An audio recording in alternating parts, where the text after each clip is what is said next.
안녕하세요. 오늘은 생산자 이론의 두 번째 시간 비용 이론에 대해 학습해 보겠습니다. 먼저 비용 이론을 학습하기 위해서 역시나 기초적인 용어를 먼저 정리해야겠죠. 우리가 흔히 비용이라고 한다면 지출할 때 그 지출 금액부터 먼저 떠올리게 될 겁니다. 예를 들어 내가 컴퓨터 마우스를 사려고 할 때 10만 원을 지불했다. 그러면 그 10만 원은 우리가 생각하는 비용이 될 것입니다. 그런데 경제학에서는 이런 명시적인 비용만을 고려하지 않습니다. 경제학에서 사용하는 비용은 이 기회비용을 고려해야 하는데요. 이 기회비용이라는 것은 한 가지를 선택함으로써 포기해야 하는 나머지 가치라고 합니다. 아주 많이 쓰이는 용어이고 실생활에서도 현명한 선택을 하려면 이런 기회비용을 차마 배제할 수 없는 상황들이 생각보다 많이 있을 것입니다. 그리고 명시적 비용은 회계상의 비용, 흔히 우리가 알고 있는 그런 개념의 비용입니다. 만약 10만 원이라는 돈을 지불한다면 그 10만 원 자체가 명시적인 비용이 되는 것이죠. 하지만 암묵적인 비용은 내가 지불을 하지 않았는데도 고려해야 하는 그런 개념입니다. 그러니까 실제로 지출하지 않았기 때문에 돈으로는 지불하지 않았지만 잠재적 임금이나 잠재적 이자 등과 같은 것도 파악을 해야 합니다. 경제학에서는 바로 이 암묵적인 비용도 비용으로 고려하는 것이죠. 그래서 이 두 가지를 합쳐서 이제 경제적 비용이라고도 하는 것입니다. 이 경제적 비용은 기회비용과도 같은 개념입니다. 경제학에서는 이 두 가지를 동일하게 보고 있습니다. 경제학을 공부하다 보면 기회비용을 계산하는 문제나 혹은 회계적 이윤, 손실, 그리고 경제적 이윤이나 손실을 묻는 문제도 간혹 출제되곤 합니다. 그래서 이 개념들을 확실하게 구분 지을 줄 알아야 하고 계산할 줄 알아야 합니다. 또 아래에 보면 매몰 비용이라는 것은 한번 지출하고 나면 다시 회수할 수 없는 비용을 의미합니다. 경제인 혹은 합리적인 인간을 가정한다면 행하는 선택에 있어서 기회비용과 매몰비용을 잘 고려해야 합니다. 특히 매몰비용과 같은 경우에는 이미 지출하고 회수할 수 없기 때문에 선택을 함에 있어서 이것을 고려하지 말아야 합니다. 예를 들어 매몰비용으로 100만 원을 썼는데 경제 주체가 난 저 100만 원을 다시 얻어야 해 라고 생각을 하게 된다면 이는 비합리적인 결과로 이어질 수도 있습니다. 흔히 대표적인 사례에서는 내기나 도박에서 자주 발생하는 결과죠. 생산이론을 공부할 때 우리가 기간을 단기와 장기로 나누어 이론을 분석했듯이 비용이론에서도 마찬가지로 단기 비용과 장기 비용을 따로 고려해야 합니다. 왜냐하면 지난 강의에서도 설명드렸듯이 단기에는 고정 요소가 존재하기 때문에 이 고정 요소는 생산을 하든 하지 않든 관계없이 항상 지출되는 비용이거든요. 다음 강의인 9강 이윤 극대화를 분석하는 이론에서 고정 비용이 존재할 때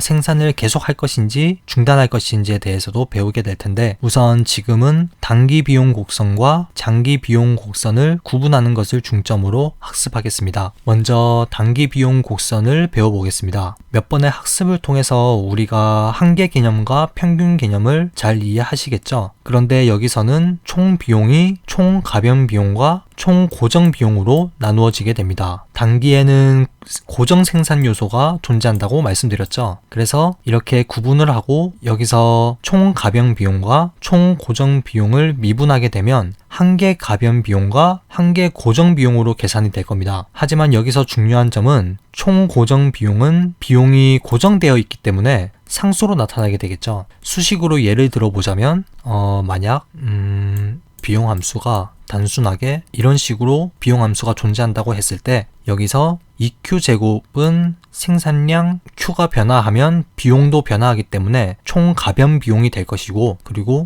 여기 10은 이미 고정되어 있는 정해져 있는 그런 고정 비용입니다. 그래서 여기서 이제 미분을 하게 되면 이것이 한계 비용으로 도출이 되는데 고정 비용은 상수이기 때문에 미분을 하게 되면 0이 되겠죠. 그래서 한계 가변 비용, 한계 고정 비용이라고 따로 구분하지 않고 한계 비용은 그냥 총 가변 비용만 미분한 것과 동일합니다. 그래서 한계 비용은 총 가변 비용을 미분한 값이 됩니다. 그에 비해 평균 비용은 생산량 한 단위당 비용이죠. 총 비용에서 생산량 Q로 나누어 준 값이기 때문에 이것을 평균 비용으로 보자면 그리고 방금 설명드렸던 드렸던 곳에서 이것은 0이 아닙니다. 이것은 0이 아니고 그냥 동그라미를 친 것입니다. 이것은 0이고요. 이거 두 개는 별개의 개념입니다. 그리고 이 총 비용에서 Q로 나눠준 값이 평균 비용이 되는 것이기 때문에 평균 비용을 보자면 AC는 2Q 플러스 Q분의 10이 됩니다. 여기서 이 Q는 평균 가변 비용이 될 것이고요. AVC가 되고, 그리고 Q분의 10은 평균 고정 비용 AFC가 됩니다. 이 두 값이 더해지면 이것이 바로 평균 비용이 되는 것이죠. 자, 그러면 이제 그래프를 통해서 한번 설명을 해보겠습니다. 먼저 총 고정 비용 곡선을 그려보자면 수식에서도 볼 수 있듯이 상수로 일정하죠. 그래서 평균 고정 비용은 이렇게 수평으로 그려지게 됩니다. 여기가 만약 10이라면 이것이 총 고정 비용이 되는 것입니다. 그리고 이제 총 가변 비용 곡선을 그려보자면 이렇게, 지금 마우스이기 때문에 잘 그려지진 않겠지만 이렇게 나타낼 수 있겠죠. 그리고 이건 너무 그림이, 다시 그리겠습니다.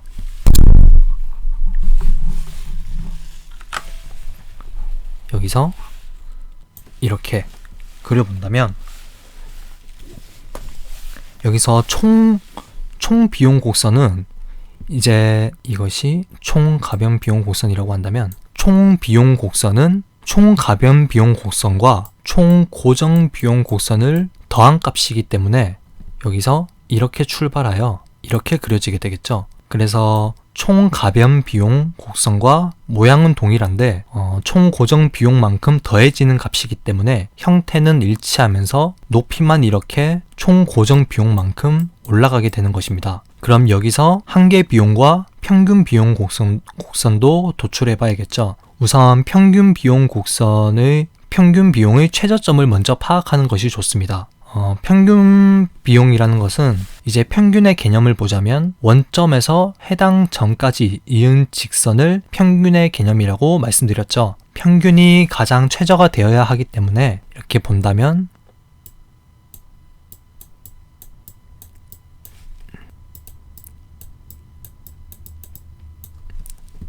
이렇게 이 점이 직선으로 이은 점 중 가장 최저가 되는 부분이기 때문에 여기서 내려가 그려본다면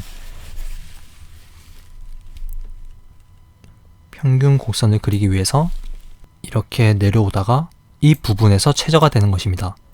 왜냐하면 이제 위에서도 봤듯이 원점에서 이은 직선의 기울기가 이 점에서 최저가 되기 때문에 평균 비용을 곡선을 그릴 때도 이 점에서 최저가 되는 것이죠. 그래서 그 이후로는 이렇게 다시 비용이 상승하게 되는 것입니다. 그리고 평균 총 가변 비용 곡선도 마찬가지로 그려보자면 평균 가변 비용 곡선은 이렇게 이 점에서 최저가 되기 때문에 여기서 내려오다가 마찬가지로 최저를 찍고 이후에는 이런 식으로 똑같이 올라가게 되는데, 여기서 주요한 특징 중 하나는, 자 보시면 직선의 기울기가 최저가 되는 부분이 총 비용 곡선이 더 오른쪽에 있죠. 예를 들어서 총 비용 곡선이 이렇게 A, 그리고 총 가변 비용 곡선 평균 여기가 B. 보시면 A가 총 비용 곡선이고 B가 총 가변 비용 곡선인데 A가 B보다 더 오른쪽에 있습니다. 이것이 이 그래프의 주요한 특징 중 하나이고요. 그렇기 때문에 평균 비용 곡선의 최저점이 평균 가변 비용 곡선의 최저점보다 더 오른쪽에 위치하도록 그려야 합니다. 그리고 평균 고정 비용 이것은 이전보다 더 그리기가 쉽습니다. 왜냐하면 여기 보시면 Q분의 10이라고 말씀드렸죠. 총 고정 비용이 상수이기 때문에 Q로 나눈 평균의 개념은 이제 생산량 Q가 증가함에 따라서 평균 고정 비용은 계속해서 하락할 것입니다. 그래서 그래프를 그려보자면 이렇게 직각쌍곡선의 형태로 그려지게 됩니다.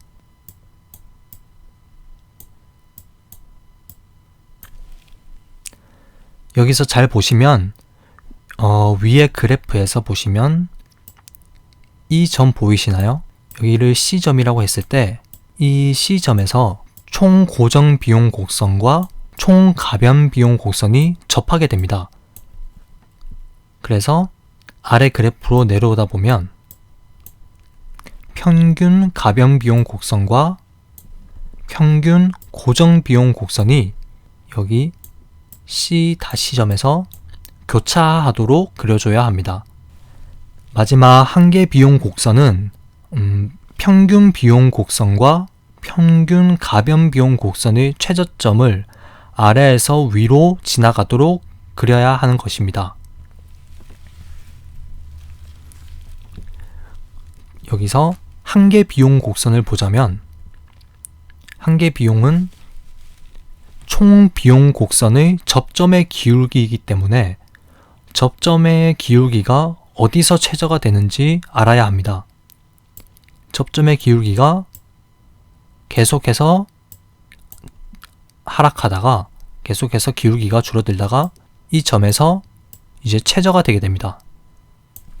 그렇기 때문에 한계 비용 곡선이 여기서 최저가 되도록 이렇게 내려오다가 그 다음에는 올라가야겠죠. 올라갈 때 어떻게 그려주냐면 평균 비용 곡선과 평균 가변 비용 곡선의 최저점을 아래에서 위로 지나가도록 이렇게 그려주는 것이 한계 비용 곡선입니다.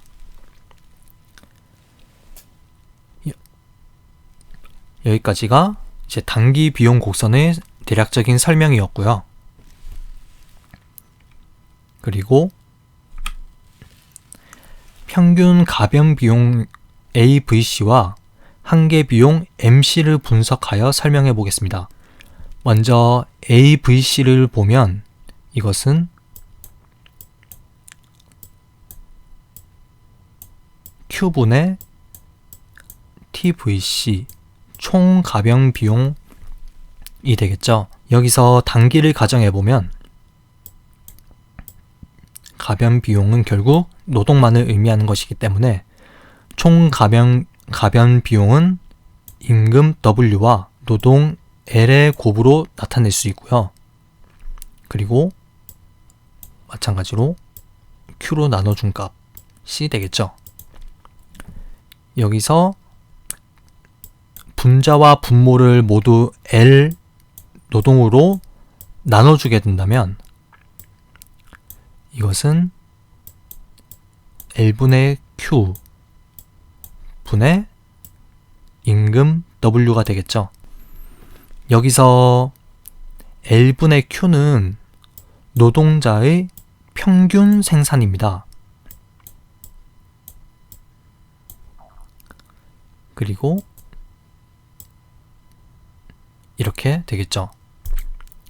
이때 잘 보시면 AVC와 평균 생산 AP를 보시면 평균 생산이 이렇게 상승하게 되면 평균 가변 비용인 AVC는 이렇게 하락하게 됩니다. 이것은 경쟁 시장에서 평균 가변 비용의 하락은 평균 생산의 상승을 반영한 것이 됩니다. 그리고 MC도 파헤쳐 본다면 여기서 이게 SMC 단기 한계 비용이라고 보겠습니다. 한계의 비용은 이제 한계의 개념은 비용에서 미분을 해야겠죠. 그래서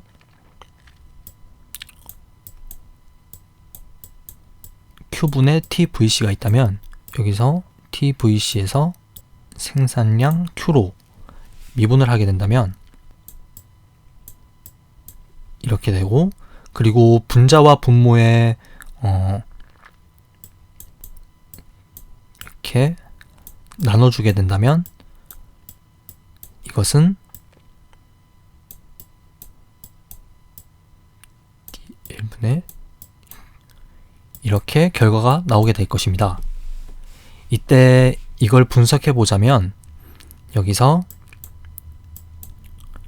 아까 L분의 Q는 노동의 평균 생산이라고 말씀드렸잖아요. 여기서 생산량 Q에서 노동으로 미분을 해준 값은 바로 노동의 한계 생산이 됩니다. 그래서 노동의 한계 생산 MPL 분의 W로 도출이 되는 것이죠.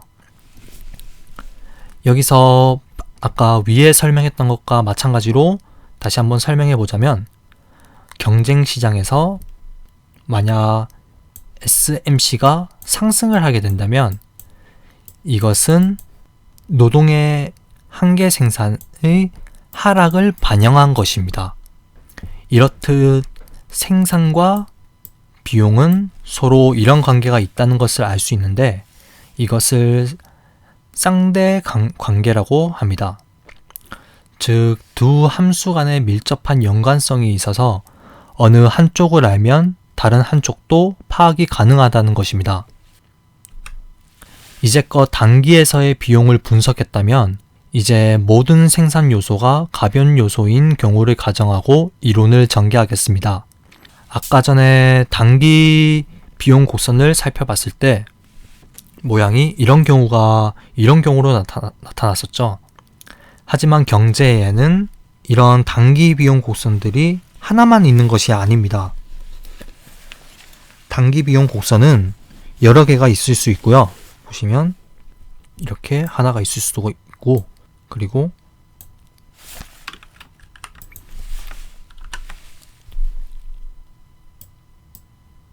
이렇게 또 하나가 있을 수가 있죠. 이게 STC1이라고 하고 이게 STC2라고 하겠습니다. STC는 단기 총 비용 곡선이라고 보시면 됩니다. 이렇게 있을 때 여기서 단기 비용 곡선들을 감싸는 포락선 형태로 그릴 수도 있는데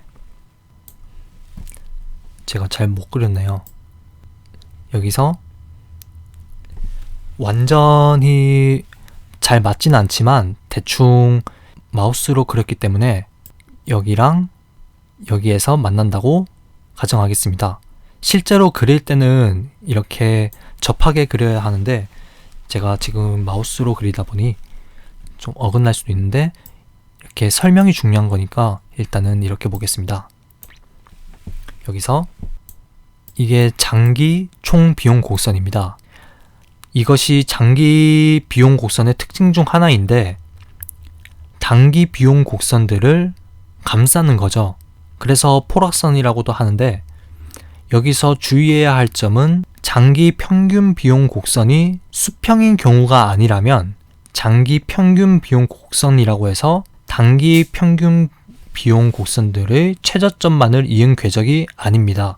설명이 어려울 수도 있는데 우리가 평균이라는 개념은 원점과 해당 점을 이은 직선이라고 말씀드렸습니다. 그래서 원점을 잇다 보면 단기인 경우에 이렇게 잇다 보면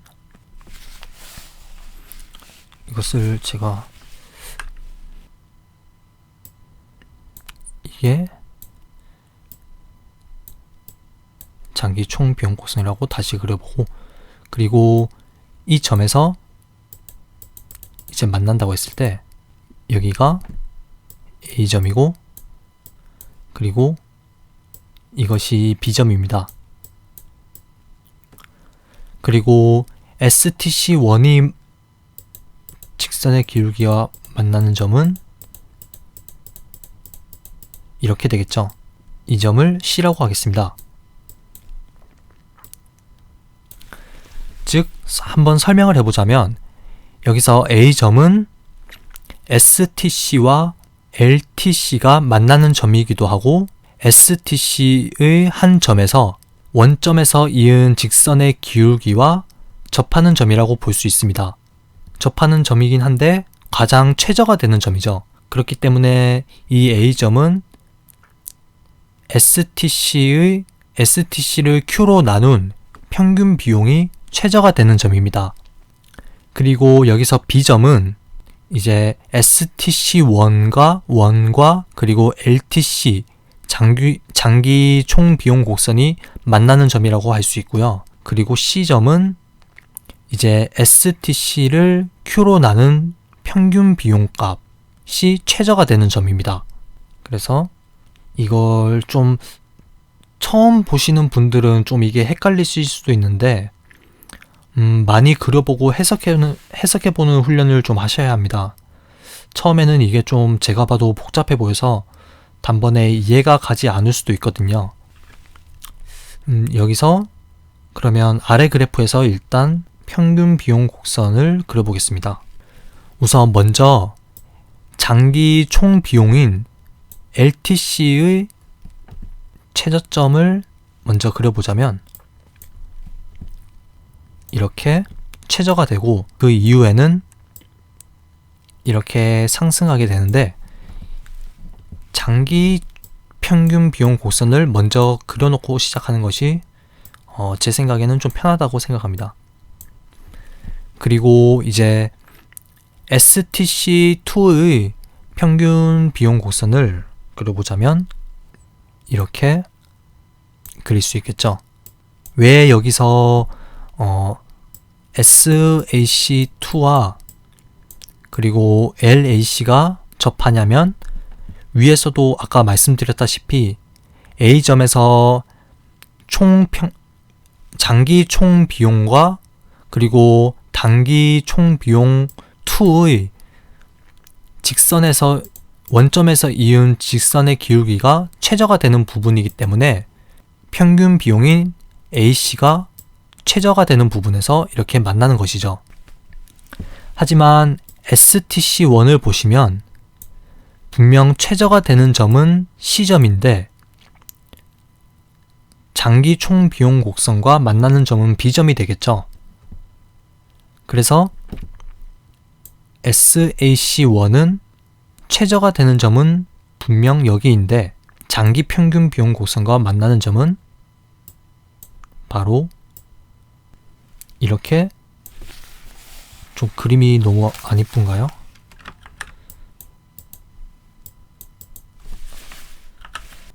이 점이 C-점이 바로 SAC1의 최저가 되는 부분이라고 볼 수 있습니다. 그리고 B-점이 장기 평균 비용 곡선과 만나는 점이라고 할 수 있습니다. 그리고 또 한계 비용을 고려해야겠죠. 여기서 장기 한계 비용과 단기 한계 비용으로 나누어서 봐야 합니다. 한계 비용 곡선은 평균 비용 곡선, 총 비용 곡선과는 다르게 장기 곡선이 단기 곡선의 포락선이 되는 것이 아닙니다. 감싸는 형태가 아니라 서로 교차하는 형태로 이루어지게 됩니다. 그리고 또 하나의 특징은 한계 비용 곡선은 단기든 장기든 평균 비용 곡선의 최저점을 아래에서 위로 지나가는 형태로 그려야 합니다. 그럼 한번 그려보겠습니다. 먼저 단기 비용 곡선부터 그려보자면 이렇게 SMC1이라고 볼 수 있고 그리고 SMC2라고 할 수 있습니다. 그런데 여기서 단기 총 비용 곡선과 장기 총 비용 곡선의 접점의 기울기가 같은 점에서 만나기 때문에 그게 바로 윗그림에서 A점이라고 볼 수 있죠. 그래서 장기 한계 비용 곡선은 장기 평균 비용 곡선의 최저점을 지나가면서도 각 단기 한계 비용 곡선과 교차하게 그려보자면 이렇게 그리고 상승하면서 그림이 많이 헷갈리실 겁니다. 이게 장기 한계 비용이라고 할 수 있습니다. 여기서 왜 이 점이 D점이 왜 최저가 되는가 하면 윗그림에서 보시면 장기 총비용 곡선을 그릴 때 이게 D-점이라고 하고 여기 지금 점을 찍은 이 D점을 병곡점이라고 합니다. 장기 총비용 곡선에서 접점의 기울기가 계속해서 기울기가 내려가는데 이 D점에서 최저가 되기 때문에 장기 한계 비용 곡선은 이 D-점에서 최저가 되는 것이죠. 여기서 두 단기 비용 곡선은 분명한 차이를 하나 띠게 됩니다.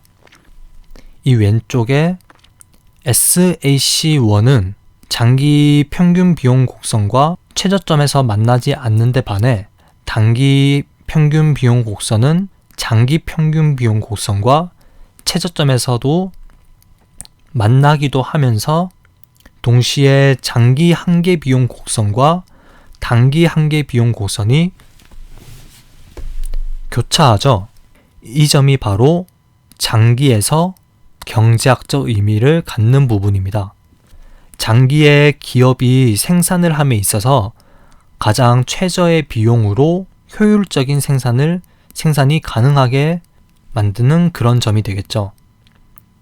그래서 바로 이 점을 최적 시설 규모라고 부릅니다. 이 최적 시설 규모의 특징은 바로 SAC와 SMC와 그리고 LMC와 LAC가 같아지는 부분이 되겠습니다. 네, 이 부분이 많이 헷갈리실 거라고 생각합니다. 용어도 상당히 비슷해 보이면서도 그래프도 복잡하고 무슨 말인지 이해가 안 가실 수 있는데 사실 그래서 이 부분은 좀 공을 들여서 학습을 해야 합니다. 저도 설명을 하면서 혹시나 용어를 잘못 읽지 않을까 해서 좀 집중해서 설명을 하곤 했는데 그래도 아직까지는 많이 이해가 안 가실 거라고 생각합니다. 따라 그려보기도 하고요.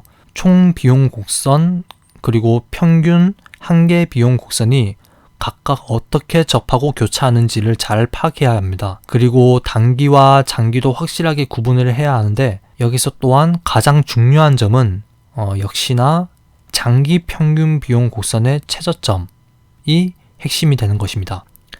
만약 이것이 좀 어렵게 느껴지신다면 다음 페이지의 사항들을 암기해서라도 확실하게 자신의 것으로 만들어야 합니다.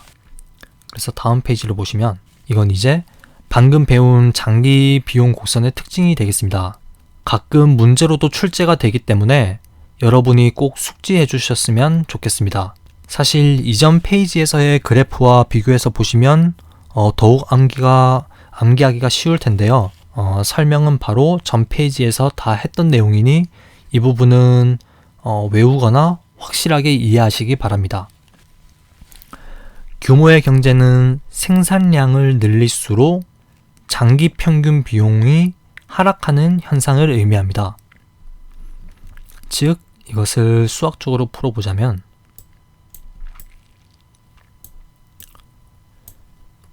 장기 평균 비용을 생산량 Q로 미분을 하면 이제 생산량이 변화할 때 장기 평균 비용이 어떻게 변화하는지를 나타내는 것이죠.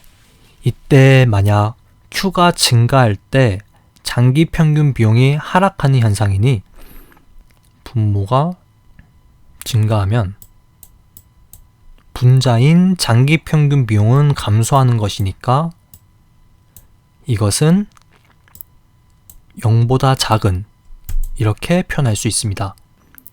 이런 규모의 경제는 자연 독점의 주요한 원인인데 아까 우리가 장기 비용 곡선을 그렸었죠.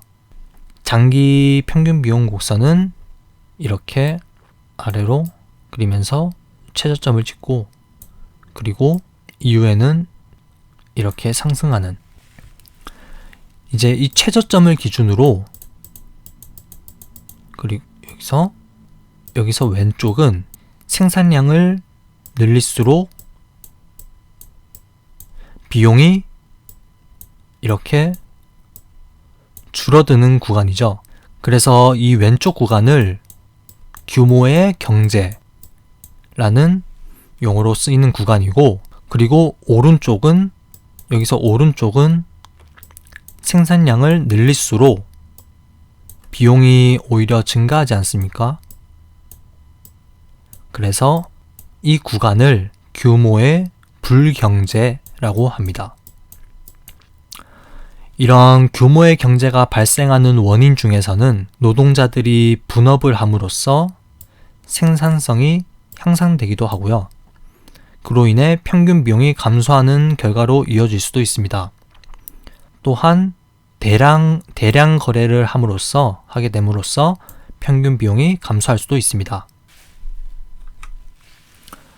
범위의 경제는 규모의 경제랑 용어가 비슷하다고 해서 절대 헷갈리시면 안 됩니다. 둘은 그다지 관계가 없다고 보고 따로 학습을 하시는 게 더 좋습니다. 범위의 경제는 만약 A라는 재료로 상품 1을 만들고 있는데, 그렇다면 이 상품 1을 만들기 위한 재료는 바로 이 A가 되잖아요. 그런데 이 A라는 곳으로 상품 1만을 만들지 않고 상품 2도 만들 수 있고 상품 3도 만들 수 있다면 훨씬 더 경제적이겠죠. 그래서 정의를 보시면 기업이 여러 상품을 생산할 때보다, 따로 생산할 때보다 함께 생산할 때 더 낮은 비용으로 생산이 가능한 현상이라고 합니다. 여기서 수식을 보시면 CX가 X만을 생산할 때 비용, CY가 Y만을 생산할 때 비용, 그리고 CX, Y는 X와 Y를 동시에 생산할 때 나타나는 비용이라고 볼 수 있습니다. 여기서 만약 X와 Y를 따로 생산할 때 비용을 각각 더한 값이 이것과 이것을 더한 값이 X와 Y 동시에 생산할 때의 비용보다 크다면 이 전체 값은 커지겠죠. 그래서 이 S라고 하는 범위의 경제가 0보다 클 때가 바로 범위의 경제가 실현되는 경우라고 볼 수 있습니다. 보시면 이걸 지워보겠습니다. 그래서 이 S, 이것이 0보다 큰 상황이라면 이것이 범위의 경제라고 볼 수 있고요. 그리고 반대로 X와 Y를 동시에 생산할 때 이때 값이 오히려 따로 생산할 때의 비용을 더한 값보다 크게 된다면 이 전체 값은 작아지기 때문에 범위의 경제를 나타내는 공식인 이 S는 0보다 작은 값이 될 것이고, 이것은 바로 범위의 불경제라고 할 수 있습니다. 그런데 이 수식이 좀 헷갈리고 어렵다 싶으시면 이렇게 더 간단하게 암기하셔도 좋습니다. 이게 범위의 경제가 달성되는 조건인데, 함께 생산할 때 비용이 따로 생산할 때의 비용을 더한 값보다 작은 경우라면 이것은 범위의 경제가 달성되는 경우입니다. 기술 진보는 어렵거나 어색한 용어가 아니죠. 기술이 진보한다는 것은 현재 기술력을 향상시켜서 질이나 양 측면에서 지금보다 더 나은 수준의 산출물을 발생시킬 수 있다는 것을 의미합니다. 여기서 경제학에서는 동일한 산출량을 생산할 때 더 적은 비용으로 달성할 수 있게 하거나, 혹은 동일한 비용일 때 더 많은 생산물을 산출할 수 있게 된다는 것을 이제 기술 진보라고 할 수 있습니다. 이러나 저러나 현재 수준보다 더 나은 기술력을 가지게 되는 것이죠. 이런 기술 진보의 의미를 등량 곡선과 그리고 생산 가능 곡선을 통해서 이제 간단하게 설명해 보겠습니다. 우리가 배웠던 이제 등량 곡선은 이렇게 원점에 대해 볼록하고 우하향하는 형태의 곡선이었죠. 이렇게 그려본다면 수평축은 노동 L, 그리고 수직축은 자본 K라고 할 때 이 두 생산 요소를 조합하여 만약 100이라는 생산물을 산출합니다. 그런데 만약 여기서 기술이 좋아져서 기술 진보가 발생하게 된다면 이전보다 더 적은 생산 요소를 투입하여서 100이라는 같은 양의 생산량을 산출할 수 있게 되는 것이죠. 그렇기 때문에 등량 곡선의 경우에는 기술 진보가 발생한다면 이렇게 원점을 향해서 더 이동하게 됩니다. 그런데도 생산량은 여전히 100이 되는 것이죠. 그럼 이제 생산 가능 곡선을 보자면 생산 가능 곡선은 우리가 알고 있는 일반적인 형태는 이렇게 XJ와 YJ를 생산할 때 생산 가능 곡선의 일반적인 형태인 원점에 대해 오목하고 그리고 우하향하는 이런 곡선의 형태를 띠게 된다면 여기서 만약 기술 진보가 이루어졌다라고 본다면 이제 XJ나 YJ를 더 많이 생산할 수 있기 때문에 생산 가능 곡선은 이렇게 바깥쪽으로 이동하게 됩니다. 그런데 여기서 반드시 이렇게 일정하게 이동한다는 보장은 없습니다. 여기서 만약 이걸 지운다고 여기서 만약 기술 진보가 발생했는데도 생산 가능 곡선이 이렇게 변하게 된다면 이것은 XJ 생산에 있어서의 기술 진보이고요. 그리고 또 만약 이와는 반대로 이런 형태로 생산 가능 곡선이 이동하게 된다면 이것은 YJ 생산에 있어서의 기술 진보라고 할 수 있습니다. 이렇게 기술 진보를 의미하는 표현 방법을 등량 곡선과 생산 가능 곡선을 통해 알아봤습니다. 오늘 강의는 그렇게 어려운 부분은 없지만 좀 헷갈리는 부분이 많았을 겁니다. 가장 공들여서 공부해야 할 부분은 기회비용에 관해서 헷갈리지 않게 계산 문제를 많이 풀어보는 것이 좋고요. 그리고 단기 비용 곡선과 장기 비용 곡선을 보고 해석을 잘 할 줄 아셔야 합니다. 스스로도 많이 그려보시고 그에 따라 시장과 기업이 어떤 상태인지 올바른 해석을 할 줄 아셔야 합니다. 이 부분에 대해서는 특히 더 열심히 공부하셨으면 좋겠습니다. 그럼 오늘 강의는 여기서 마치도록 하겠고요. 다음 강의는 9강 이윤 극대화에 대해서 학습하겠습니다. 감사합니다.